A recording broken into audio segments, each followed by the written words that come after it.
je tiens quand même à dire que j'ai passé une journée très particulière hier, puisque j'ai fait un kiff. Hein. Je chantais avec Nadia à 18h10. À minuit, j'étais encore avec Gérald Darmanin. Et c'est ça la vraie vie. C'est ça la vraie vie. C'est de passer de Phil Barnet à Gérald Darmanin, de colonel réel. Aurélie n'a que 16 ans, mais elle attend un enfant. Alors, regardez. Cyril Hanouna est le seul animateur de France capable, dans la même journée, d'ambiancer son public en chantant.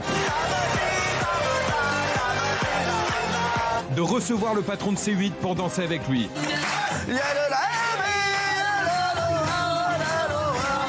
De recevoir Nadia pour faire le show avec elle. Et c'est parti pour le show. Et c'est parti, le stade est chaud. Et même pas 2 heures après, de recevoir le ministre de l'Intérieur, Gérald Darmanin. Merci d'être avec nous dans ce nouveau numéro de Face à Baba. Bon, par contre, ils auraient pu éteindre la machine à fumer après le départ de Nadia, quoi. C'est vrai que...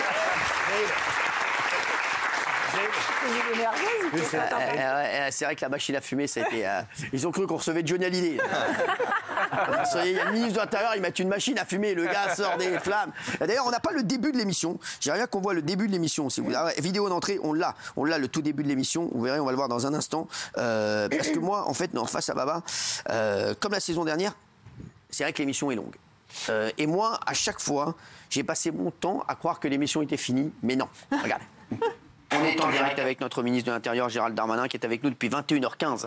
En direct, plus de 2 heures déjà. C'est vrai qu'on est déjà 23h22. Je vais vous laisser aller vous coucher après. Merci d'être avec nous, il est 23h29. Qui est experte en la matière, donc très peut-être vite qu'elle parce pourra... qu'il est minuit 2. La seule chose... Il y a au gouvernement, pardon, je commence un peu à fatiguer moi aussi, pour 155 000 policiers. On doit rendre l'antenne.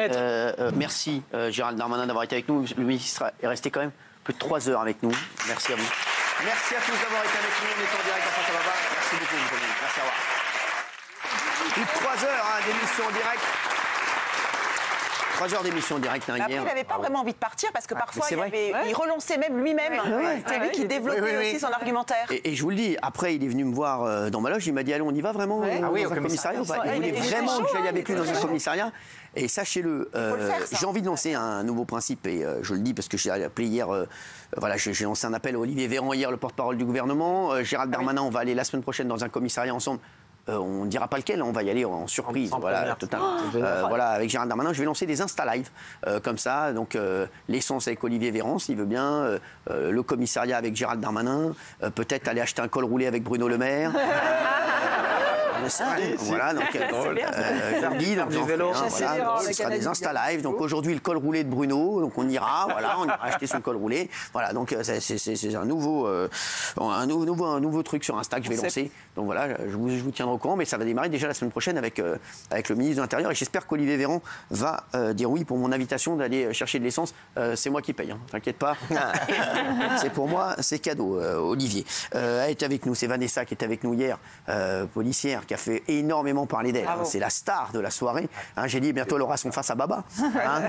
Merci d'être là. En tout cas, on va revenir sur votre prestation hier et sur ce qui s'est passé. Vous allez nous dire comment vous avez trouvé votre chef. Moi, je vous invite dans mon commissariat, sans aucun problème. Avec plaisir. Là, je viendrai, mais ça, je viendrai en plus. Bon, la rigolade, j'amènerai du papier brossard. J'adore ça, j'amène toujours du papier brossard quand je suis invité quelque part, c'était ma tradition. Alors, pour ceux qui ont loupé, on a le début de l'émission, et c'est vrai que le début de l'émission, là, on avait l'impression d'être... c'est vrai que c'était le zénith. On a mis tout l'argent qu'on avait en lumière. Je vous cache pas que là, là, c'était chaud. Là, je peux vous dire, on est allé chez Régali, on a été fort. C'est parti.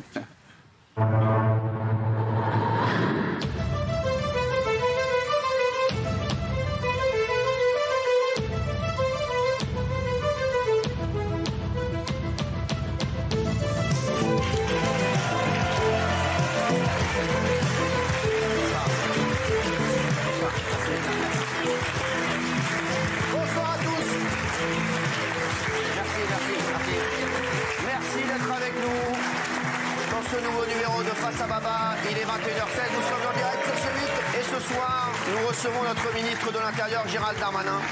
Merci à vous, merci. Elle fait flipper la musique. Gérald Darmanin, On peut le dire, c'est chaud quand t'es tout seul sur le plateau, sur le siège, t'entends la musique de Rondo Veneziano, t'as l'impression que le mec il est derrière toi en train de jouer du violon, je peux te dire que c'est comme ça. Je peux te dire que là, tu te dis là, je me fais tout petit.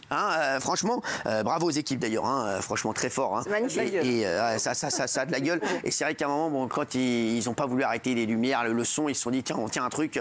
C'était interminable. Alors c'était un événement assez exceptionnel. Le ministre de l'Intérieur a quand même accepté de venir faire l'émission. C'était la première avec cette nouvelle formule. Regardez. Pourquoi vous êtes venu déjà? Parce que c'est vrai que c'est la première, c'est une nouvelle formule. C'est quand même un gros risque. Bon, d'abord, bonsoir. Et d'abord, j'ai dit oui parce que vous m'avez invité. Donc, moi, je suis un garçon poli. Donc, tous les Français qui vous invitent, vous allez aller chez eux.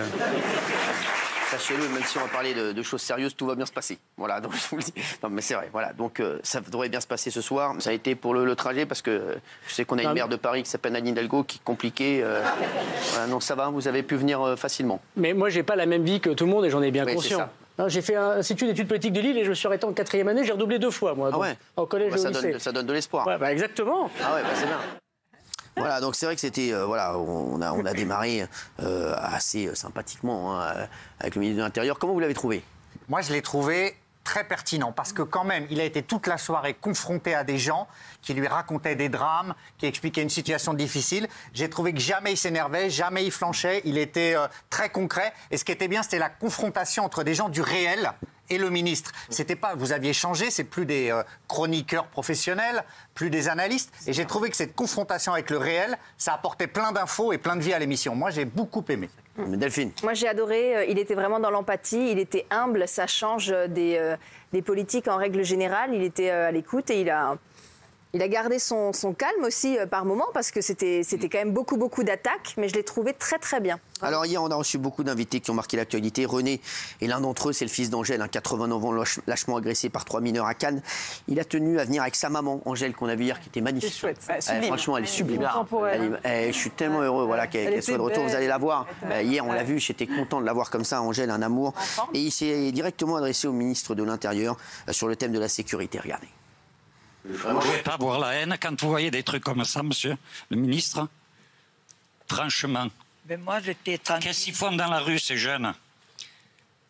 Qu'est-ce qu'ils font dans la rue? On n'a plus le droit de les éduquer. Avant, on allait à l'école, on se prenait un coup de pied au cul ou une gifle. Ça n'a jamais tué personne. Mais il faut les suivre, ces jeunes. Il faut arrêter, là. Ça ne va plus, là. Ça ne va vraiment plus, là. Ils sont dangereux, ils deviennent dangereux. Est-ce que vous avez vu le coup que ma mère elle a pris? Est-ce que la force de l'agression? Mais c'est pas une agression pour prendre un sac, ça. Moi, ma mère, je la vois morte. Je l'ai déjà dit dans notre émission, je la vois morte, ma mère. C'était un moment très très fort. Il y avait des moments de vérité. Puis on n'a pas accès au ministre. Personne ne peut lui parler comme ça. C'était d'une force vraiment. Et lui est courageux d'avoir fait face à ça parce que on est dans le réel, dans le drame du réel. C'est vraiment très fort, très émouvant. Oui, juste parce que qu'on vous aime ou qu'on vous aime pas dans cette émission, et ça, il n'y a aucune autre émission politique qui le fait. L'invité, il n'est pas agressé, il n'est pas dorloté, choyé, et il se passe quelque chose. Et ça, honnêtement, c'est pas parce que c'est vous, en même temps, c'est vous, ça tombe bien, mais ceux qui vous aiment pas, ils doivent avoir le seum parce que vous êtes le seul qui peut parler avec un ministre de l'Intérieur aussi simplement, avec des questions qui sont directes. Et ça, je pense que c'est du jamais vu en télé. Et c'est vrai que la politique par des gens qui sont, comme disait Coluche, les milieux autorisés à penser, c'est quand même épouvantable, ça fait chier tout le monde. Et là, effectivement, il s'est passé quelque chose. Donc, franchement, bravo. Et c'est vrai que les intervenants étaient très très bons. Vraiment, et bravo aux équipes, parce que les intervenants étaient incroyables, notamment Jérôme. Et Jérôme Vatel, le fils de Jean-Baptiste, 92 ans, et il nous a appris la mort de son père après avoir été sauvagement agressé le 9 septembre dernier à la porte de la Villette. Il a annoncé en direct le décès de son père. Regardez. Bonsoir, monsieur le ministre. Bonsoir, monsieur. Mon père est décédé mardi. Comment ça? Votre père est décédé, Jean? Oui. En effet. Il est décédé des suites de ses blessures et il n'a pas absorbé le choc. Parlez bien dans le micro, Jérôme. C'est ce qu'on redoutait quand vous êtes venu, ce que vous me disiez. 92 ans. Oui, c'est triste. C'est plus que triste. C'est plus que triste. J'ai jamais autant pleuré de ma vie. Je n'ai jamais pleuré auparavant. Et là, j'ai pleuré toutes mes larmes pendant 1 mois et demi. C'est très fort, le témoignage de Jérôme. Vous voyez, on est encore ému, Daniel. Ah, moi, j'ai pleuré hier, vraiment. c'est trop triste et c'est trop... On est triste, on est en colère, quoi. Et bon, il a essayé de répondre, il a fait ce qu'il a pu, mais c'est un exemple vraiment de l'impuissance du gouvernement, de la France. L'histoire du crack, c'est horrible, et là, c'est le symbole. Et si ça pouvait faire changer les choses, si on pouvait pas seulement être triste et puis pleurer sur autre chose après, encore autre chose. Voilà. C'est vrai qu'hier, en voyant cette émission, en voyant le ministre de l'Intérieur, qui essaie de faire ce qu'il peut, on se dit il y a énormément de travail. Vraiment, hein, c'est énormément de travail et il faut que ça aille plus vite, il faut que ça aille plus loin.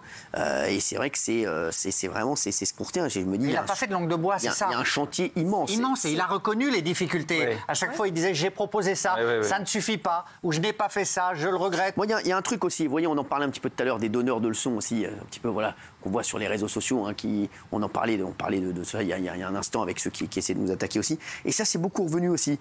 Ils disaient à chaque fois, on m'est tombé dessus, on a dit que j'avais fait ça.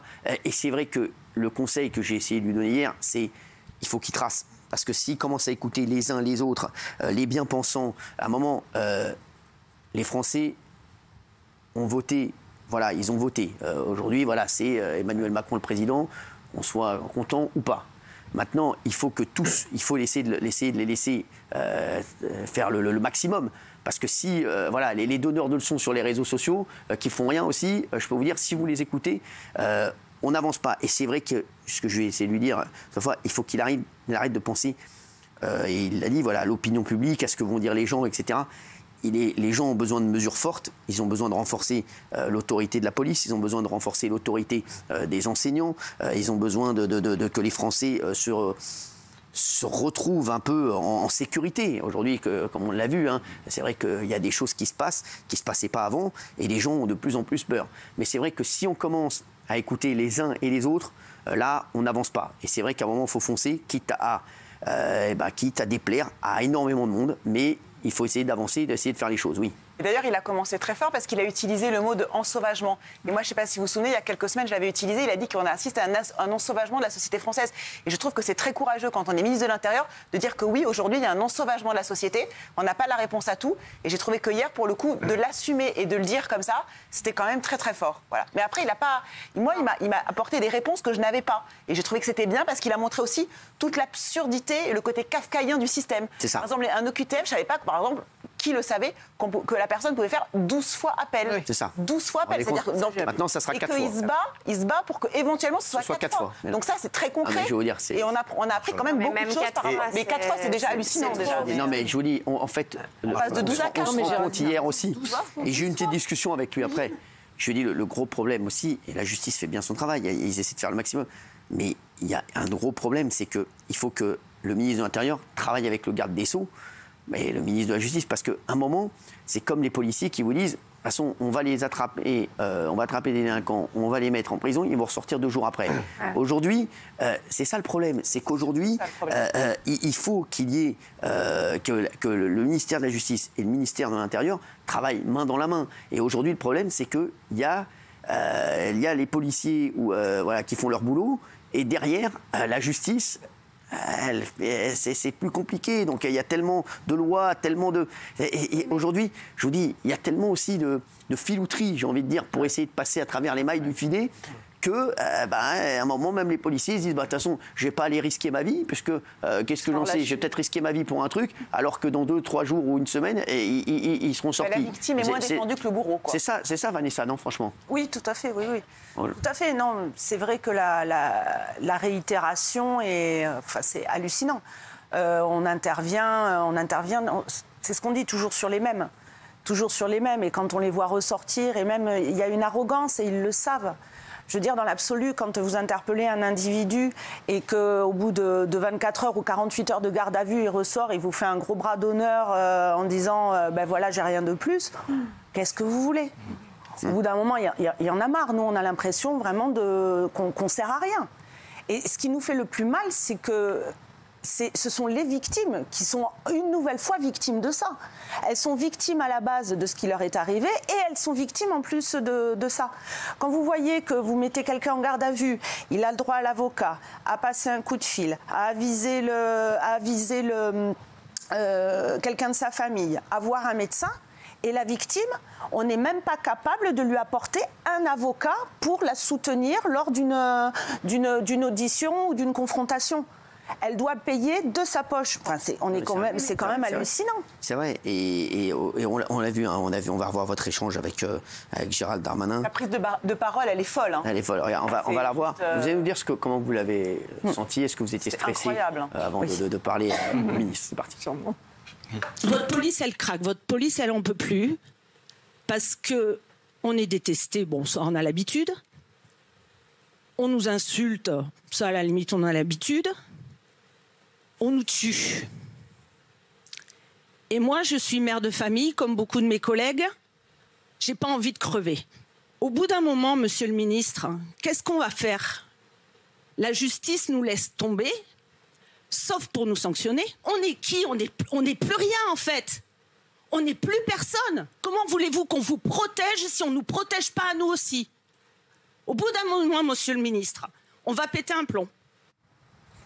Au bout d'un moment, monsieur le ministre, on va péter un plomb. Ça, c'est vraiment resté. C'était un des moments très forts hier de Face au Baba. Comment vous êtes senti face au ministre? Alors, je veux préciser quelque chose qui est quand même important. C'est-à-dire que moi, je ne suis pas une syndicaliste. Oui, voilà, et c'est pour ça que j'ai dû demander au ministre l'autorisation de parler, parce que je n'ai pas le droit de parler. Et pas de sanction. Et voilà, pas de sanction surtout.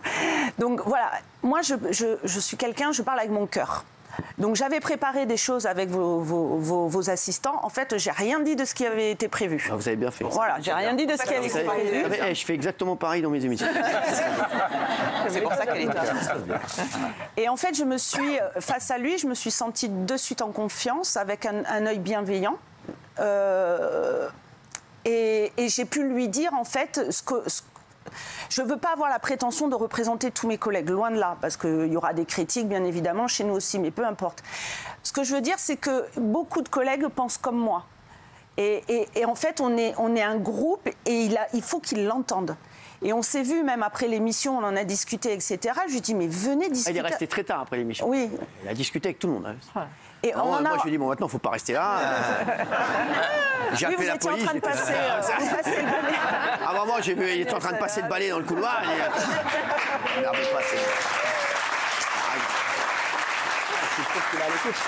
On a éteint la lumière, il est encore. Et d'ailleurs, il est là. Bah tiens, Gérald, non, mais c'est vrai qu'il a discuté avec tout le monde après. Oui. Ouais.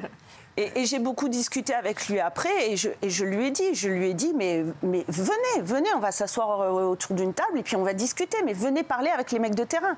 Ouais. Et c'est vrai qu'il le fait, et il va venir. Il m'a promis qu'il allait venir dans mon service. Il me l'a dit aussi, il m'a dit qu'il allait venir. Ouais.